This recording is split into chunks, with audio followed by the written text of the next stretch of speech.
तो दोस्तों आज इस वीडियो में हम लोग बात करने वाले हैं एसबीआई म्यूचुअल फंड्स के जो सबसे अच्छे परफॉर्मिंग फंड्स हैं उसके बारे में। एसबीआई म्यूचुअल फंड काफी पुराना म्यूचुअल फंड हाउस है। एसेट अंडर मैनेजमेंट के एंगल से सबसे ज्यादा एसेट अंडर मैनेजमेंट हैंडल करने वाला म्यूचुअल फंड हाउस अभी ये चल रहा है और काफी सारे इन्वेस्टर्स जो हैं वो प्रेफर करते हैं कि वो एसबीआई के किसी म्यूचुअल फंड में इन्वेस्ट करें। ट्रस्टेड नाम है, ये सोच के भी जो बिगिनर्स हैं वो कोशिश करते हैं एसबीआई के म्यूचुअल फंड्स चूज करने के लिए। तो हम लोग देख लेते हैं कौन से म्यूचुअल फंड्स हैं एसबीआई के जो सबसे अच्छा परफॉर्म कर रहे हैं। तो यहां पर अगर हम चलते हैं, सबसे पहले म्यूचुअल फंड्स इनके देखते हैं जो सबसे अच्छा परफॉर्म कर रहे हैं। एक साल में अगर आप देखेंगे तो एसबीआई पीएसयू फंड्स ने 100% से ज्यादा के रिटर्न एक साल में जनरेट करके दिए और 5 साल में भी एक अच्छी खासी रिटर्न है। उसके अलावा index fund Nifty next 50 index fund ने अच्छी रिटर्न्स दी है। एसबीआई इंफ्रास्ट्रक्चर फंड ने अच्छी रिटर्न्स दी है। लॉन्ग टर्म इक्विटी फंड्स ने भी अच्छी रिटर्न्स यहां पर दी है और इनका जो काफी अच्छा फंड है वो सबसे पहले हम देखते हैं यहां पर एसबीआई पीएसयू फंड्स। तो अभी पीएसयू फ्लेवर चल रहा है मार्केट में पिछले 3 साल से, उसका बेनिफिट इस फंड को मिलते हुए नजर आ रहा है। 49% पैसा लार्ज कैप में, 23% पैसा मिड कैप में और स्मॉल कैप में 18% पैसा लगता है, लेकिन मेजरली सारा पैसा पीएसयू कंपनीज में लगता है। टॉप कंपनीज यहां पर आप देखेंगे SBI power grid, NTPC oil and gas, इसके अलावा आप देखेंगे हिंदुस्तान कॉपर, हुडको। तो बहुत सारी जो पीएसयू कंपनीज हैं उसमें ये अपना पैसा यहां पर लगा रही है और पीएसयू कंपनीज ने एक साल पिछले 3 साल में मल्टी बैगर रिटर्न्स दिए और ये इसकी रिटर्न्स में भी रिफ्लेक्ट हो रहा है। एक साल में आप देखिए 93% के रिटर्न, 3 साल में 44% के रिटर्न और 5 साल में लगभग 25% के आसपास की रिटर्न इस फंड ने जनरेट करके दिया। लेकिन रिस्की फंड्स रहते हैं ये जो थीमेटिक फंड्स हैं, तो वो रिस्क को भी आपको यहां पर समझना है अगर आप इन्वेस्ट कर रहे हैं। एसेट अंडर मैनेजमेंट काफी कम है, सिर्फ 1800 करोड़ के आसपास का एसेट अंडर मैनेजमेंट है। दूसरा फंड जो आजकल मार्केट में अच्छे रिटर्न्स दे रहा है और ये फंड भी इनका काफी अच्छा परफॉर्मेंस दिखा रहा है, एसबीआई का infrastructure fund. Asset under management 2400 crore का है, बहुत ज्यादा नहीं है। एक्सपेंस रेशो हायर साइड पे है 1.39% के आसपास।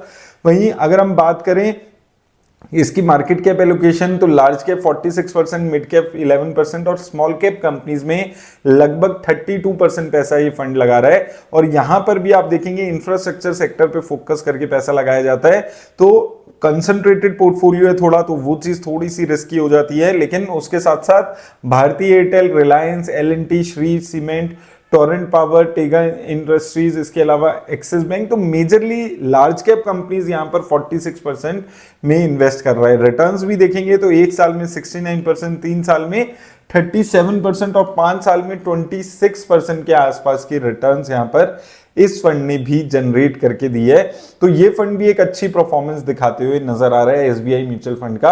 और तीसरा फंड है जो काफी अच्छा फंड है, मेरे को अच्छा लगता है काफी, ये एसबीआई कॉन्ट्रा फंड।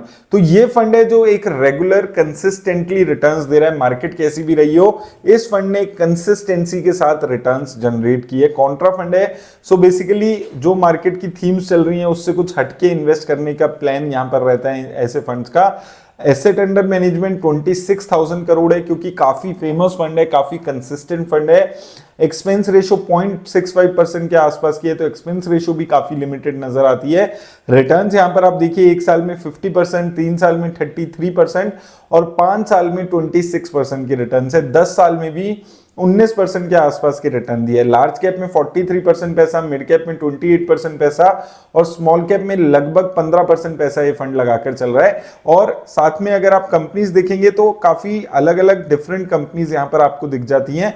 यहां पर अगर हम देखेंगे GAIL, HDFC bank, SBI, Torrent power, ICIC bank, Tata steel, Axis bank, Whirlpool, अलग अलग कंपनीज यहां पर ने यहाँ पर इन्वेस्ट की हुई है। तो फ्लेक्सिबिलिटी रहती है काफी फंड मैनेजर के पास ऐसे फंड में इन्वेस्ट करते हुए, तो वो फ्लेक्सिबिलिटी का फायदा यहाँ पर ये फंड उठा रहा है। इसके अलावा एसबीआई का स्मॉल कैप फंड भी है जो अच्छे रिटर्न्स दे रहा है, लेकिन स्मॉल कैप कैटेगरी में काफी सारे फंड्स हैं जो अच्छे रिटर्न्स दे रहे हैं। हमने कई बार अलग अलग बार में बात की है कि क्यों एसबीआई स्मॉल कैप के अलावा भी काफी सारे फंड्स हैं जो अच्छे रिटर्न्स दे रहे हैं, तो वहां पर आप उन चीजों को चूज कर सकते हैं। और साथ में आपको यहां पर जो भी इसके फंड्स परफॉर्म कर रहे हैं, स्पेसिफिकली पीएसयू फंड और इंफ्रास्ट्रक्चर फंड ये थीमेटिक फंड्स की कैटेगरी में आते हैं। ज्यादा रिस्क अगर आप लेना चाहते हैं तो इन फंड्स में इन्वेस्ट करने के बारे में सोचिएगा, क्योंकि ये थीम्स चलती हैं मार्केट में। आज पीएसयू चल रहा है, आज इंफ्रा चल रहा है, 2 साल पहले 3 साल पहले आईटी सेक्टर चल रहा था, उससे 2 साल पहले फार्मा सेक्टर चल रहा था। तो ये थीम्स बदलती रहती हैं, तो वो थीम को समझकर जानकर इन्वेस्ट करना जरूरी हो जाता है ऐसे फंड्स में।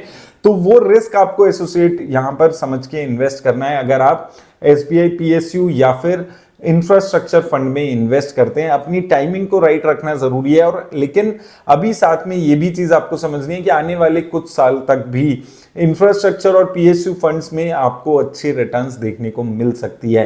तो वो भी एक चीज है। अगर सेम गवर्नमेंट फॉर्म होती है जून में, उसके बाद अगर कंटिन्यूटी बनती है, तो इंफ्रास्ट्रक्चर सेक्टर पे गवर्नमेंट का काफी फोकस है, पीएसयू कंपनीज के फंडामेंटल्स इंप्रूव हो रहे हैं, तो ये 2 पॉजिटिव चीजें भी यहां पर इन फंड्स के साथ जुड़ जाती हैं।